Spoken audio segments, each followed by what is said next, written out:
What's going on, guys? Nick Fury here, back with another video, and today I'm talking about Mass Effect, which is one of my all-time favorite, probably my all-time favorite video game franchise ever made.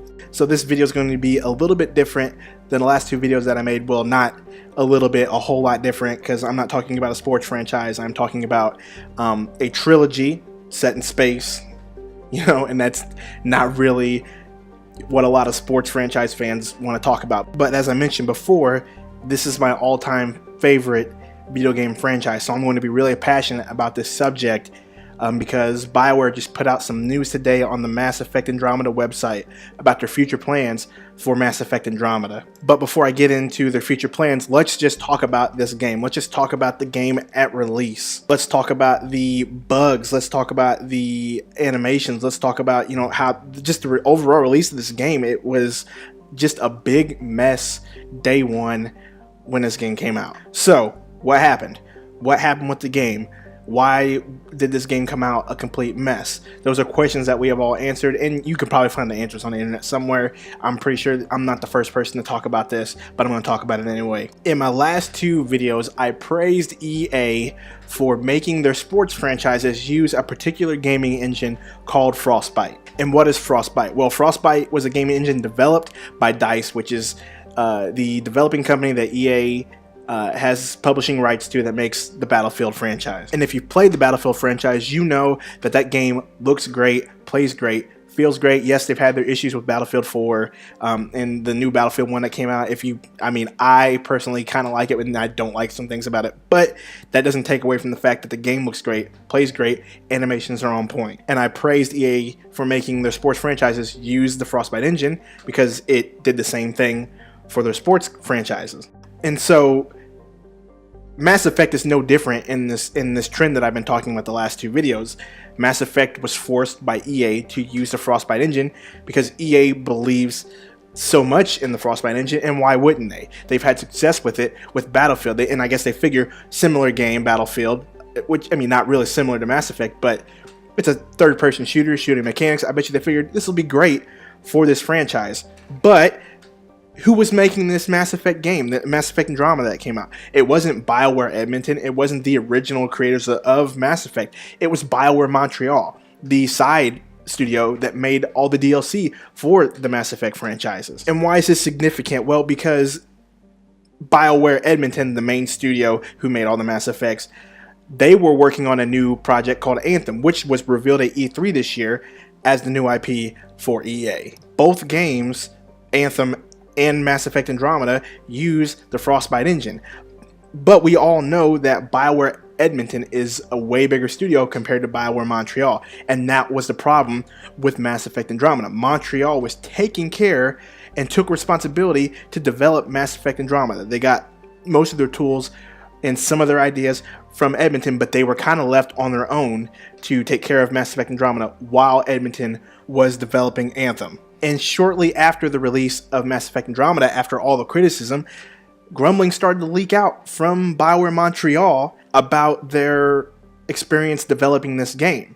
I'll find the article. I will post this in the description box. But one developer was quoted as saying when EA brought them the Frostbite engine, they were excited at first, but when they started to develop the game, they slowly started to learn that the Frostbite engine was not going to work for what they wanted to do. It wasn't going to work for the open world game that they were trying to make. Remember, Mass Effect 1, 2, and 3 were very linear. It was, point A, point B, get here, get there, go to the Citadel, do some more story. Point A, point B, get here, get there, here's your mission. Point A and B, get here, get there. It was very simple, but the game was still great. But they wanted to have an open world approach similar to Dragon Age Inquisition. They saw what Frostbite did for Dragon Age Inquisition. They thought, oh, this is going to be really good. But let's not forget, Inquisition was developed by Edmonton, not Montreal. So that's strike one right there. You're going to have a very understaffed studio using a brand new engine they've never used before, ever. Strike number two is Casey Hudson, the original lead developer for the first three Mass Effect games, had moved on and wanted to develop what we know now is Anthem. He had the original idea for Anthem. They started putting out development. EA liked the idea. EA wanted them to develop it. But at the same time, EA also wanted to double dip and still develop a Mass Effect franchise. But Bioware Edmonton was tied up doing Anthem. So what do? Oh, well, let's just get this side studio who developed all your DLC. Let's give them a shot. Let's give them a crack at it. Let's see what they have. Let's let them develop the next Mass Effect. So, smaller studio, no Casey Hudson, and in the middle of development, you spring on them that they need to use Frostbite. There have been reports that they were struggling to find the identity of the game. They didn't want the game to be anything close to the first 3 Mass Effects. They didn't want it to have anything to do with Shepard. And we can all just assume that EA was dumping their money into Project Dylan, aka Anthem. So you have an understaffed developing company in Bioware Montreal, no Casey Hudson, and EA making them use Frostbite on top of that, setting deadlines and just coming down on an understaffed studio. What do you think is going to happen?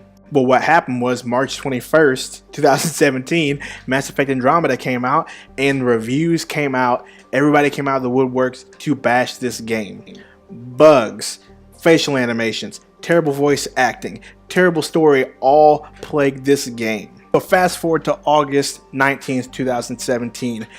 Bioware posts news on the Mass Effect Andromeda website stating that they will no longer be supporting single player in Mass Effect Andromeda, and we are 5 months into the game. No DLCs coming out, no more patches to fix the game, and all they're really going to worry about is multiplayer. And let's be honest, who plays the multiplayer? It's just a rehash of Mass Effect 3's multiplayer, horde mode, wave after wave after wave.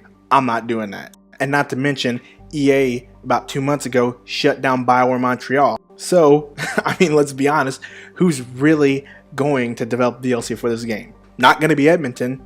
They're going all hands on deck for Anthem. EA's making them. EA's putting all their chips in on this game. So who's to blame? Who's really to blame for the failure of Mass Effect Andromeda?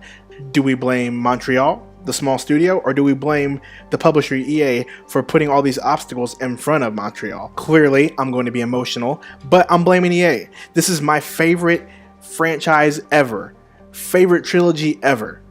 We're talking about Shepard. We're talking about the Reapers. We're talking about Saren and the indoctrination of the Reapers in Mass Effect 1. We're talking about Shepard teaming up with Cerberus, which was a no-no in the game. I mean, sorry to use the word no-no, but we're talking about that. Shepard teaming up with Cerberus and going after the Collectors in Mass Effect 2. We're talking about the Reapers coming to Earth to cleanse humanity in Mass Effect 3. We're talking about all of that. So of course I'm going to be emotional. I was that invested in this franchise. And for EA to just sort of throw this franchise to the side for a new IP is just, it's inexcusable to me. And of course, it sounds selfish, and I know I'm sounding selfish, and I know I'm sounding emotional, but I don't care. You literally took one of the best franchises ever and flushed it down the toilet, EA. All I have to say really is Anthem better be damn good, dude. It better be absolute fire. You took one of the greatest franchises, in my opinion, and just milked that fan base for profit. And yes, it's business, whatever. But that's what they did. And of course, me being such a fanboy of Mass Effect, of Bioware, I trusted that the game would be good. I went ahead and bought the $80 Ultimate Edition because I'm such a fan of the franchise. And guess what? Shot me in the foot. So, lesson learned. I will no longer be buying any super duper deluxe, ultimate, here's mega, here's some free stuff that comes with this. We're going to charge you $100 a game ever again. I won't do it. I'm definitely not from EA, I'll tell you that. So I'll just say right now, rest in peace, the Mass Effect franchise. Rest in peace, Shepard. Rest in peace, Alex Ryder. Rest in peace, all of it. We don't even know if they're going to get to redeem themselves to make. Well, we know Montreal's not going to get to redeem themselves. We don't even know if Edmonton's going to make another Mass Effect. They left the game wide open in story, for a sequel, but probably won't get it. So, if you liked this video, if you liked what you heard, go ahead and hit that like button, subscribe, and after you subscribe, go ahead and hit that bell. It gives you a notification whenever I upload any new videos. So, once again, my name's Nick Fury. Thanks for watching. I'll catch y'all later.